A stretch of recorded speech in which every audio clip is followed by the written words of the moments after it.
Hello everyone, welcome back to my channel which is learners location. कैसे हैं आप सब लोग? I hope you all are fine. तो आज जो हम अपने नेक्स्ट क्वेश्चन करेंगे, the name of the question is impersonal theory. किसने दी थी ये theory? By T S. Eliot. Okay, ये जो थ्योरी है टी.एस. इलियट ने दी थी। और ये जो क्वेश्चन है ये मैक्सिमम टाइम जो है एग्ज़ाम्स में पूछा जाता है फॉर 16 मार्क्स। 4 मार्क्स के भी लिए भी आ जाता है, तो उसके लिए आपको इसको थोड़ा छोटा करके लिखना पड़ेगा, थोड़ा कंसाइज मैटर करना पड़ेगा। ओके, तो अब जो है हम अपना क्वेश्चन शुरू करते हैं। अगर इससे पहले आपने मेरा चैनल सब्सक्राइब नहीं किया है तो please subscribe to my channel, अभी के अभी सब्सक्राइब कर देना। और जो है हम अपना ये क्वेश्चन कंप्लीट करते हैं विदाउट एनी डिले। इलियट्स ऐसे ट्रेडिशन एंड इंडिविजुअल टैलेंट जो है पब्लिश हुआ था in the year of 1990, in which his views of on in personality of the artist first appear. अब जो हम थ्योरी की बात कर रहे हैं, इम्पर्सनल थ्योरी, ये जो है इन्होंने कौन से एस्से के अंदर बोली थी, कौन से एस्से के अंदर इन्होंने इस थ्योरी के बारे में बात की थी? ये जो है ट्रेडिशन एंड इंडिविजुअल टैलेंट जो इन्होंने एस्से लिखा था, इसके अंदर इन्होंने इस थ्योरी की बात की थी। ओके, अब जो है हम पढ़ते हैं। The impersonal theory propounded by T S. Eliot is an attempt to break. किसको ब्रेक करना था? कौन सी अप्रोच को ब्रेक करना था? किस लिए इन्होंने थ्योरी दी थी? To break the subjective approach of the historical, biographical and sociological schools of criticism. किस अप्रोच को ब्रेक किया इन्होंने? जो historical, biographical and sociological schools of criticism, जो पुराने तरीके के जो लोग थे, जो राइटर या जो क्रिटिक्स थे, जिस तरह से वो राइटर का, पोइट का वर्क जो है क्रिटिकल अप्रिसिएशन करते थे उसकी, तो जो है उन मेथड्स को उन्होंने ब्रेक किया है। ठीक है, इन्होंने अपने नए मेथड्स दिए हैं। A.G. जॉर्ज कमेंट्स करते हैं, इलियट्स थ्योरी ऑफ इम्पर्सनैलिटी, ये 2 बार लिखा गया। Okay, yes, Eliot's theory of impersonality of poetry is the greatest theory on the nature of poetic process. Afterward, किसके बाद? वर्ड्सवर्थ की जो रोमांटिक कंसेप्शन ऑफ पोइट्री थी उसके बाद ये जो है ग्रेटेस्ट थ्योरी है नेचर ऑफ पोएटिक प्रोसेस के बारे में पता लगाने के लिए। किसके बाद? वर्ड्सवर्थ की जो रोमांटिक कंसेप्शन ऑफ पोइट्री थी उसके बाद। T.S. Eliot's impersonal theory of poetry is a revolt against romanticism. Romanticism के अगेंस्ट जो ये क्या था? रिवोल्ट था। He discard the country old romantic critical culture based on the individual features. अब जो ये क्या था, इन्होंने किसके बारे में बात की? इन्होंने रिवोल्ट, मतलब ये जो है इन्होंने थ्योरी दी, ये किसके अगेंस्ट थी? रोमांटिसिज्म के अगेंस्ट थी। ठीक है, आधा क्वेश्चन तो आपको ऐसे याद हो जाएगा, अगर आप मेरी बातें भी ध्यान से सुन लोगे तो आप वहाँ पे लिख पाओगे। तो जो इन्होंने क्या डिस्कार्ड किया? जो पुराने टाइम के जो ओल्ड रोमांटिक जो क्रिटिकल कल्चर था, जिस तरह वो पुराने जो क्रिटिक्स थे वो जो है क्रिटिकल एप्रिसिएशन या फिर जो वर्क को जज करते थे, उन मेथड्स को इन्होंने डिस्कार्ड कर दिया। और जो है किसके ऊपर बेस्ड थे वो मेथड? वो जो है जो इंडिविजुअल थे ना उसके फीचर्स को देखते थे, मतलब ये जो है ये पोएट की पर्सनैलिटी को देखते थे। ओके, तो और T.S. इलियट बोलते थे कि जो वर्क पोएट लिख रहा है ना, तो उसका जो है उस वर्क का पोएट की पर्सनैलिटी से कोई लेना देना नहीं है। ये जो इनके बीच में इस चीज़ को लेके जो इन्होंने क्रिटिसाइज़ किया या फिर जो है रिवोल्ट मान लो इस चीज़ को, तो क्या बोला? रोमांटिक थ्योरी किसके ऊपर बेस्ड थी? पोएट की इंस्पिरेशन की। पोएट को इंस्पिरेशन कहाँ से मिलती है? Spontaneous overflow, powerful feeling. अब आपने ये क्वेश्चन कर लिया होगा, मैंने ये क्वेश्चन करवा दिया, और ये क्वेश्चन भी बहुत इंपॉर्टेंट है, स्पॉन्टेनियस ओवरफ्लो, पावरफुल फीलिंग्स। ठीक है, किसके ऊपर? पोइट्स की इंस्पिरेशन के ऊपर, पोइट की जो फीलिंग्स है, स्पॉन्टेनियस ओवरफ्लो, पावरफुल फीलिंग्स। और poetry has its origin in the emotion recollected in the tranquillity. Romantic theory इसके ऊपर बेस्ड थी। ठीक है, पोएट की inspiration, spontaneous overflow, powerful feelings और its origin in the emotion recollected in the tranquillity. अब जो है ये 3 बातें हमें याद हो गई। उसके बाद reacting against the concept of poetry. किसके against? Concept of poetry. He made it clear that in his essay that the poet had not a personality. Poet के पास कोई पर्सनैलिटी नहीं होती टू एक्सप्रेस, अपने एक्सप्रेस करने के लिए पोइट के पास कोई पर्सनैलिटी नहीं होती एक्सप्रेस करने के लिए, बट क्या होता है, but set of ideas, feelings, experiences, beliefs. किसके ऊपर पोइट लिखता है? जो आइडियाज़ होते हैं, जो उसकी फीलिंग्स होती हैं, जो उसके एक्सपीरियंसेस होते हैं, बिलीव्स होते हैं, उसके ऊपर लिखता है। And that poetry was not something subjective. Poetry जो है सब्जेक्टिव नहीं है, ना ही ऑटोबायोग्राफिकल है। ऑटोबायोग्राफिकल क्या, कि जो अपने बारे में खुद लिखता है ना, तो ना तो कोई ये सब्जेक्टिव है और ना ही ऑटोबायोग्राफिकल है, जो रोमांटिक्स बिलीव करते थे। T.S. Eliot quoted that poet must become more comprehensive, more elusive, more direct. Poetry was not an inspiration; it is an organization. Organization of what? Ideas, feelings, beliefs. Okay, this is an organization. Okay, the romantic poetry of the romantic theory of poetry is to express the personality of the poet. It is emotions recollected or expressed. एक minute, शोर आ रहा था बाहर से। तो the romantic theory of the poetry is the expression of the personality of poet. Romantic theory क्या बोल रही है? रोमांटिक थ्योरी बोल रही है कि एक्सप्रेशन है किसकी पर्सनैलिटी का? पोइट की पर्सनैलिटी का। और इट इज़ इमोशन रिकलेक्टेड और एक्सप्रेस्ड। क्या है? इमोशन है जो रिकलेक्ट हो रहे हैं और एक्सप्रेस कर रहा है poet. The poet at the moment, ये भी दो बार है, इसको कट कर लेना, यहाँ से ही शुरू कर लेना आप। The poet at the moment of inspiration feel certain emotions deeply, these emotions give him peculiar pleasure, then he experiences his emotions through poetry. The personality of poet therefore plays a vital role in the artistic creation. The romantic theory did not attach any significance to the tradition. On the contrary, freedom from all tradition was considered to be necessary for artistic creation. Eliot rejected all such romantic notion. क्या है, इन्होंने क्या बोला कि जो poet है वो उसको इंस्पिरेशन मिलेगी, फिर वो उसको जो है इमोशंस फील करेगा डीपली, फिर कहीं जाके वो उसको प्लेजर मिलेगा, कहीं जाके फिर वो अपनी पोइट्री लिखेगा। और जो पोइट्री है वो उसकी जो है पर्सनैलिटी पे डिपेंड करती है। और जिसने T.S. एलियट ने इन सब नोशंस को रिजेक्ट कर दिया, उन्होंने बोला कि ये ऐसा कुछ नहीं है, इनके ऊपर जो है डिपेंड नहीं करता। पोएट जो लिख रहा है उसके जो है डिफरेंट मेथड्स होते हैं। Poetry is an expression neither of personality nor of emotion but an escape from emotion as well as personality. तो इन्होंने क्या बोला? T.S. एलियट ने क्या बोला? पोइट्री जो है एक्सप्रेशन है नाइदर ऑफ पर्सनैलिटी, ना तो पर्सनैलिटी का ना ही इमोशंस का, but an escape from the emotion as well as personality. ये एस्केप करना है। पोइट जो है इसको एस्केप करने के लिए अपनी जो है पोइट्री लिखते हैं। Eliot's elucidates his theory by examining the relation of the poet to the past, कि पोइट का रिलेशनशिप कैसा है पास्ट के साथ। Next the relation of the poem to the author. अब जो पोएम का ऑथर के साथ क्या रिलेशन है। The past is never dead, it leaves in the present. क्या बोल रहे हैं कि पास्ट कभी मरता नहीं है, वो जो है प्रेजेंट में दिखाई देता है या प्रेजेंट में जीता है।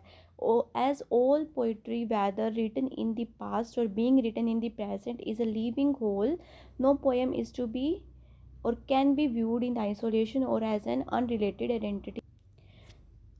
Each poem is modified by the poems ever written and in return modify them all. The relation in which a poem stands to other by the other poets is therefore the proper object upon which criticism and appreciation is to be directed.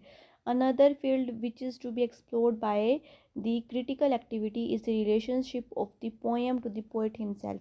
अब जो क्या बोल रहे हैं, जो अगर हम कोई भी जो पोएम है एज ऑल पोइट्री जो पास्ट में लिखी गई या फिर अब लिखी जा रही है, एक लिविंग ऑब्जेक्ट है, एक लिविंग जो होल है। No poem can be viewed in isolation.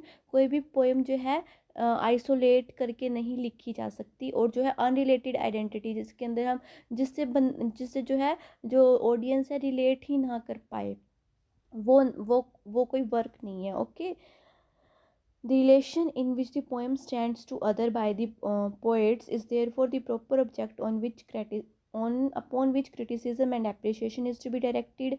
Another field to be explored by the critical activity is the relationship of the poet of the poem to the poet himself, poet का poem के साथ क्या relationship है। Elliot के according to दो constituent होते हैं कि go in making of poem, poem बनाने के लिए। Personal element that is feeling and emotion of the poet, इन्होंने बोला ये, ठीक है, कि फीलिंग्स और इमोशंस ऑफ द पोएट क्या है। और the impersonal element that is tradition accumulated knowledge, जो ट्रेडिशन से हमें जो नॉलेज मिली है, wisdom of the past, past से जो हमें नॉलेज मिली है, पास्ट से हमने क्या गेन किया है, which is acquired by the poet. अब जो है ये फीलिंग्स और जो इमोशंस हैं ये पर्सनल एलिमेंट्स है पोइट के, ठीक है, ये उसके खुद के हैं। और जो उसने इम्पर्सनल एलिमेंट कौन से हैं जिसकी हम थ्योरी पढ़ रहे हैं, ये जो हमें कहाँ से मिले हैं, ट्रेडिशन से और विजडम से, ये हमने एक्वायर किए हैं, ये पोइट ने एक्वायर किए हैं, ठीक है। these two element interact and fuse together to form a new thing. अब ये दोनों पर्सनल और इम्पर्सनल मैट एलिमेंट्स जो है मिलके नई चीज़ बना देंगे जिसको हम पोएम बोल देते हैं। The impersonal element, the erection, the sense of tradition, historic sense must be acquired by the poet. ये जो है इम्पर्सनल एलिमेंट जो है जिसमें क्या आ गया, ट्रेडिशन आ गया, सेंस, हिस्टोरिक सेंस आ गई, ये जो है पोइट को पता होना चाहिए, इनके बारे में इसने पोइट ने एक्वायर कर रखा होना चाहिए। हैंस प्रेसिपिटेशन और ऑर्गेनाइजेशन आर नेसेसरी। अब जो है इन सब जो ऑर्गेनाइजेशन क्या, इन्होंने क्या पोइट्री को क्या बोला है, ऑर्गेनाइजेशन बोला है, organisation of ideas, feelings, emotions है ना, इनका ऑर्गेनाइजेशन बोला है। But it must be remembered that literary tradition is not something constant, it constantly grows and changes. इन्होंने क्या बोला कि जो है लिटरेरी ट्रेडिशन ये जो कांस्टेंट रहने वाली चीज़ नहीं है, ये जो है टाइम टू टाइम चेंज होगा, ग्रो करेगा, ठीक है।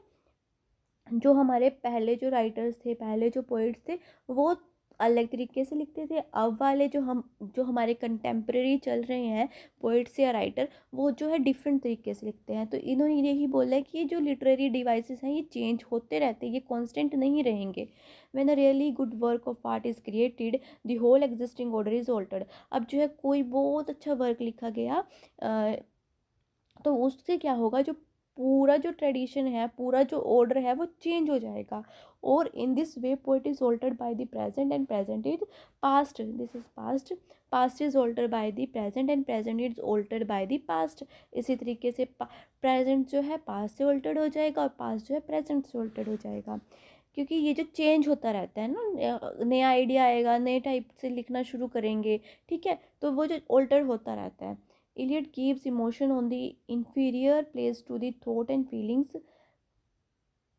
इमोशन को जो इन्होंने inferior place दिया है थॉट्स और फीलिंग्स से।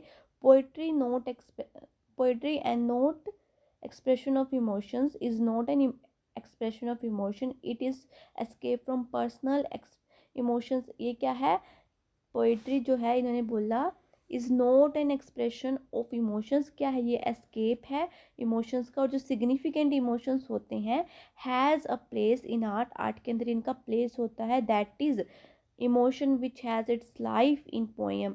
इस इमोशन की कहाँ पे लाइफ है, पोएम के अंदर लाइफ है, not in the history of the poet. Poet के अंदर इसकी कोई लाइफ नहीं है। पोइट की जो पर्सनल हिस्ट्री है कि उसने अपने अपने आप से जो है अंदर से जो उसकी जो फीलिंग्स है, अपने मतलब जो उसकी पर्सनैलिटी है, उससे कोई उसका ताल्लुक़ नहीं होता, वो जो है पोइट ने क्रिएट किया है। Okay, poetry is constituted of passion, experiences, thoughts, feelings, ideas, realisations. किससे पोइट्री बनती है, पैशन से, एक्सपीरियंसेस से, थॉट्स से, फीलिंग्स से, आइडियाज़ से, रियलाइजेशन से। Just an emotion is not to be express directly in the poem. जिस तरह एक इमोशन जो है डायरेक्टली एक्सप्रेस नहीं होता पोएम के अंदर, बट किसके थ्रू एक्सप्रेस होता है, ऑब्जेक्ट के थ्रू। सिमिलरली जो पोएट है is not considered with the direct statement of the thought.